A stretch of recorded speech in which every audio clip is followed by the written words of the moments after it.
Greetings, fellow scribes! Welcome back to the archive! This week's discussion is on Dark Conspiracy, published in 1991 by Game Designers Workshop.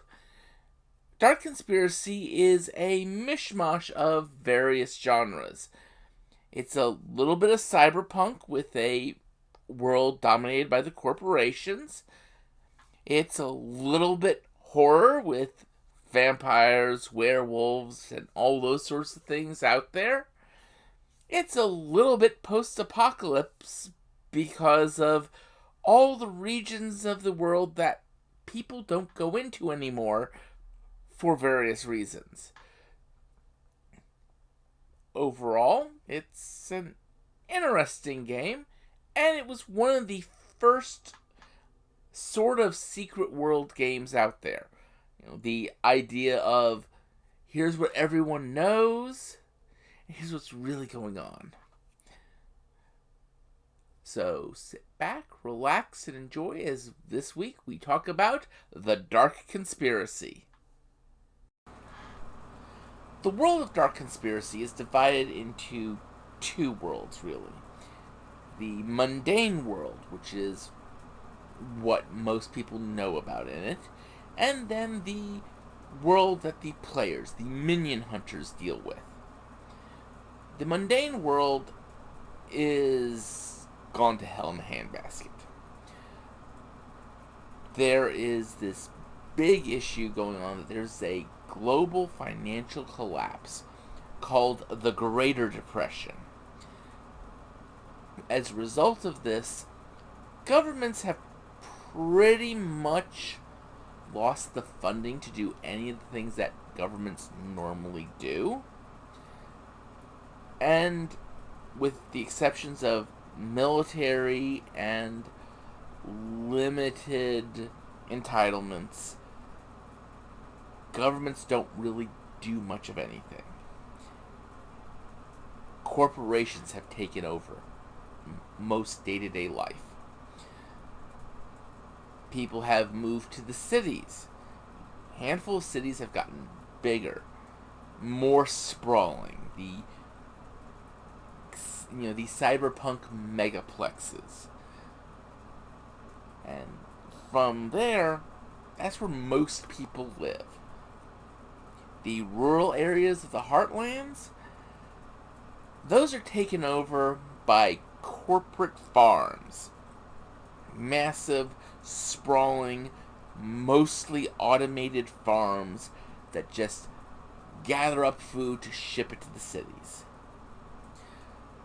If an area is not in a farm, and not in a metroplex, and not in any of the handfuls of small towns that still exist, it is an area where no government goes, called the outlaw. And that is the basic sense of the modern world. There are some funny little things, like there is a sports car put together by Ford and Revlon. That the car, it's a good little sports car. The glove compartment comes fully stocked with makeup mirrors, makeup kits, all that in the glove compartment because it's a Ford Revlon car.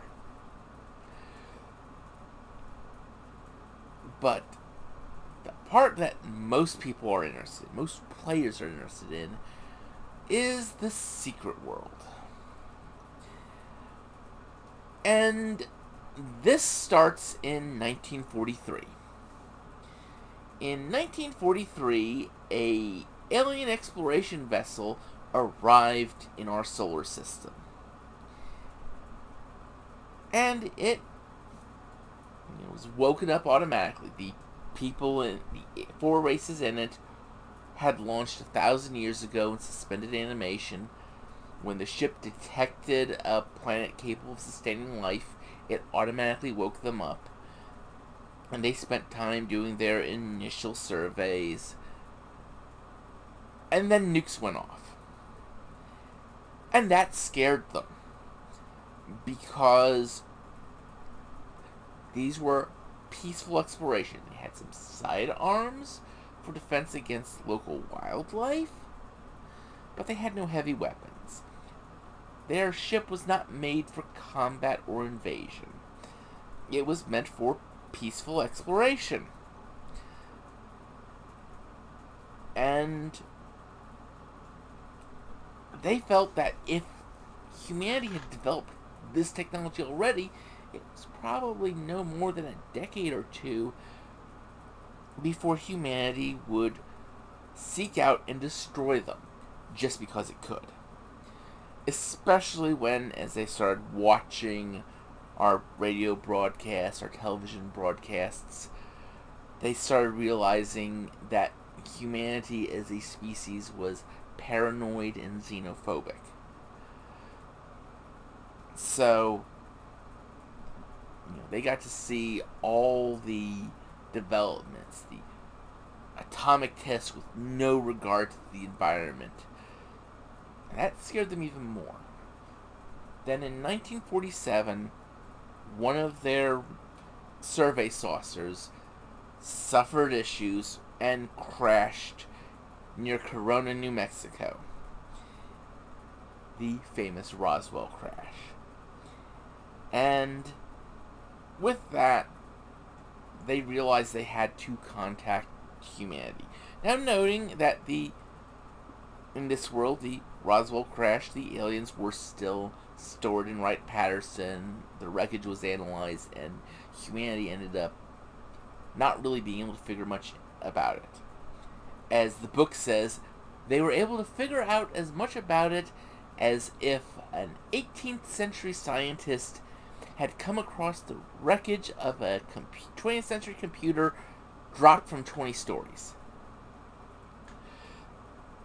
But the aliens decided to reach out at this time, tentatively, and convince the Earth government the U.S. government to keep things secret, on the down low, just so that people wouldn't be frightened and push for a campaign of eradication on these peaceful explorers.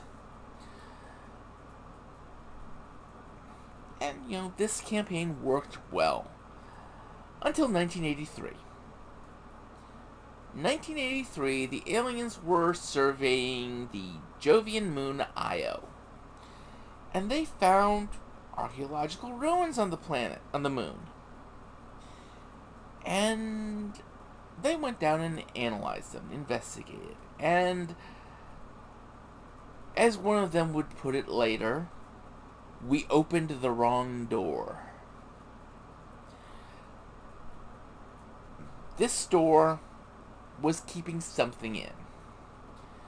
And when they opened it, entities called the Dark Ones came out and started possessing them.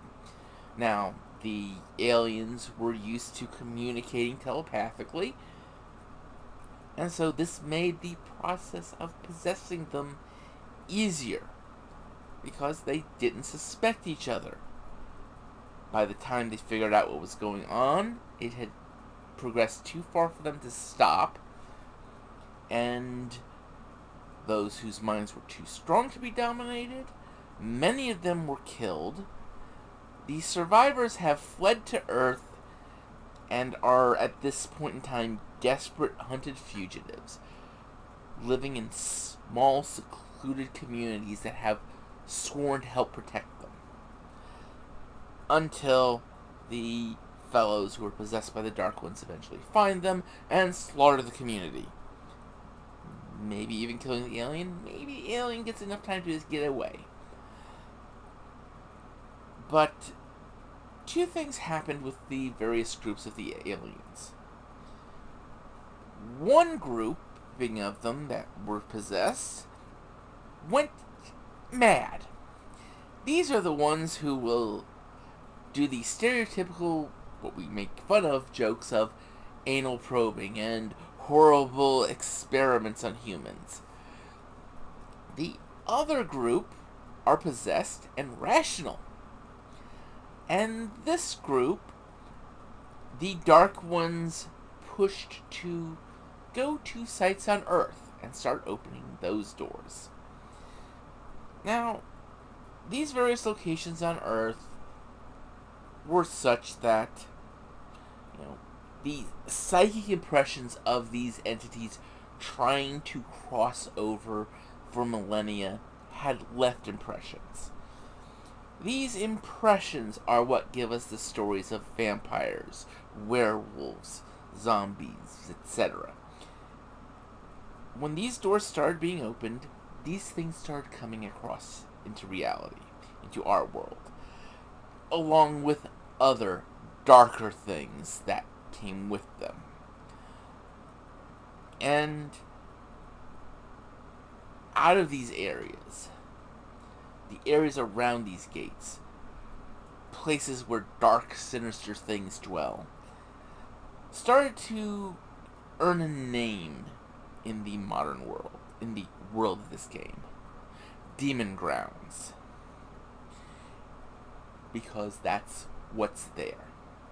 And what the players do in this setting is they hunt the things that come out of these into the areas populated by people, trying to solve the mysteries behind this setting and find a way to stop these things. They probably never will, because these things can possess people.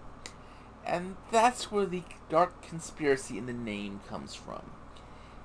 The conspiracy by the Dark Ones and their possessed minions to gradually control and take over humanity and enslave it.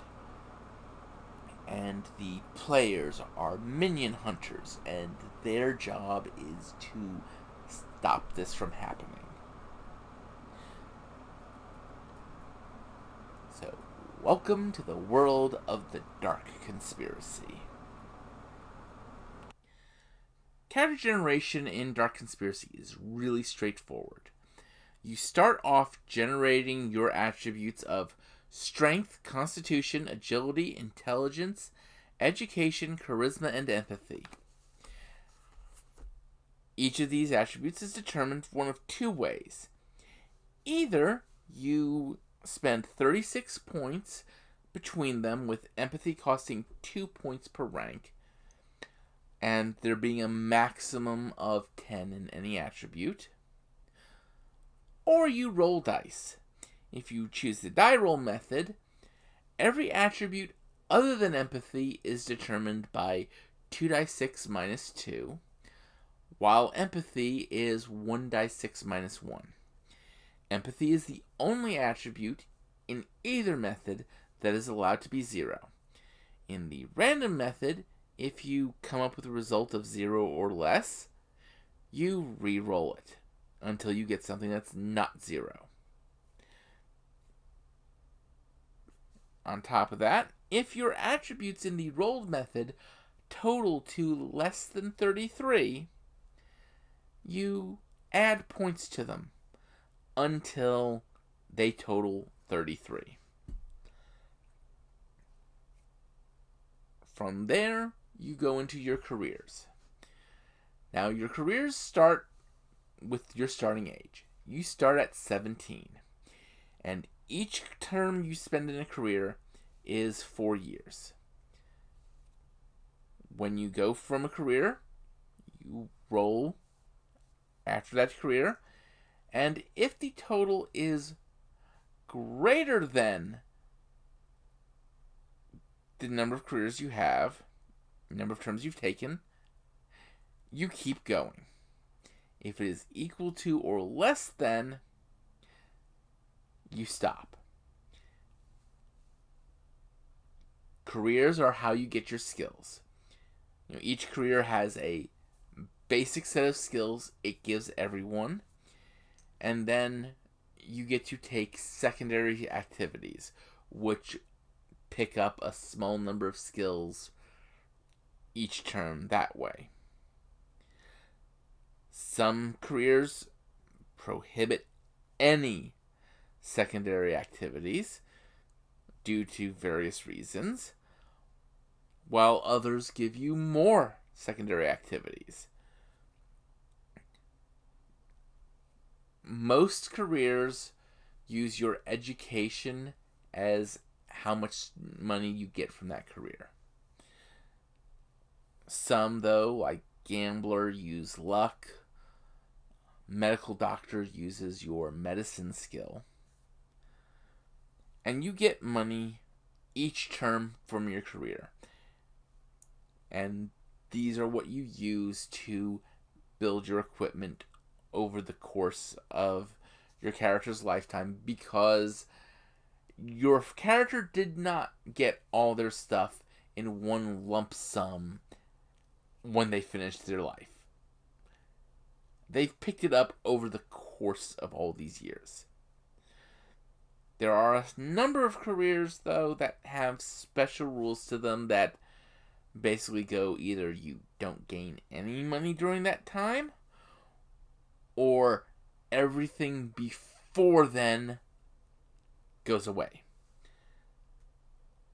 So if you plan on those careers, you want to take them early. But beyond that is each career have different things that they give you. Some careers will give you specific pieces of equipment, like the medical doctor gets a doctor's bag free. The cyborg escapee is a thing, and they get, in addition to the skills that they might pick up, they get bonuses to attributes and to certain combat stats. But, said each career is 4 years. After your character reaches age 33, when you finish a career, you start rolling dice to see if they start suffering effects of aging. And then, once everything is all finished, once you've gone through your last career, well, first off, you're done with that section, and it's just you fill in your derived and calculated stats like your carrying capacity, the endurance of certain parts of your body, etc. And you're ready to go hunting dark minions. A minor and interesting point is one of the careers, astronaut. If you are an astronaut, when you reach the end of your careers, you're still an astronaut when you start the game.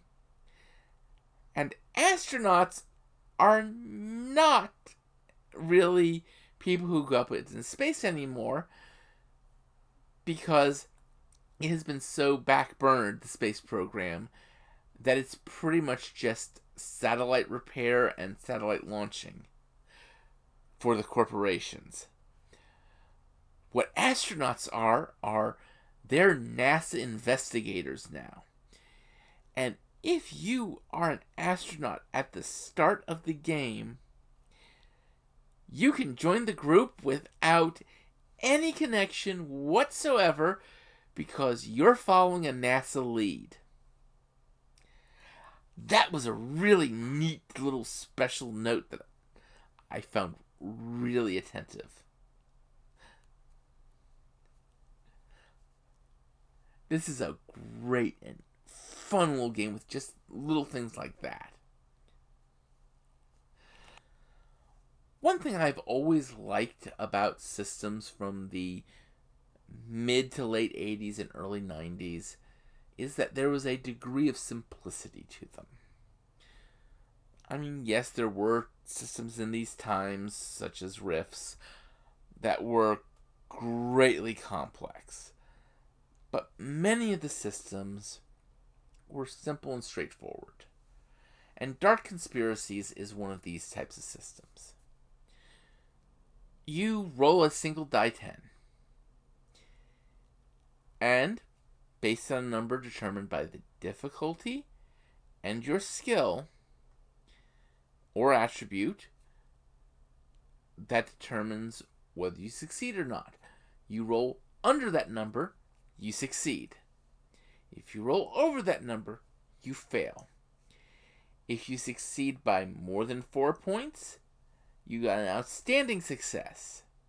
If you fail by more than 4 points, you suffer a critical failure. That's it. Your target numbers were determined by the skill, by your ranks in the skill itself. And these numbers were: an easy skill is twice the skill level. An easy test is twice the skill level. An average test is at the skill level. A difficult test is half the skill level. Now, it could get more difficult than that. At that point, you would just tell people that they were rolling at 1/4 their skill, or 1/8 their skill, or heaven help the poor person, 1/16 their skill. Note that the maximum you could get would be 10. So if you're at a point where you're rolling at 1/16, that's basically you're having to find things to give you bonuses to even have a chance. And things like that would happen. Combat, weapons damages were multiples of d6. Striking with a melee weapon was an average test, while firing a gun was based on the range bracket you were at, as well as the skill level. So firing at short range is easy. Long range is difficult. That sort of setup for it. The system was really simple in that regard. I mean, it got a little complicated when you were dealing with empathy-related skills, i.e. psychic skills. But anything dealing with that's going to be a little tricky. So with that, I would like to say that is my discussion on Dark Conspiracy. I thank you all for listening. Next week's discussion, I'm going to start a series talking about Warhammer 40k, going through the editions on that. And I'm going to begin having a bonus series talking about the worlds of Cult Divinity Lost. So, I look forward to seeing you all next week. If you enjoyed this video, please click like and subscribe down below. I also now have a Twitter. I will be putting that link down below as well. Until next week, I just want you all to remember to have fun and keep gaming.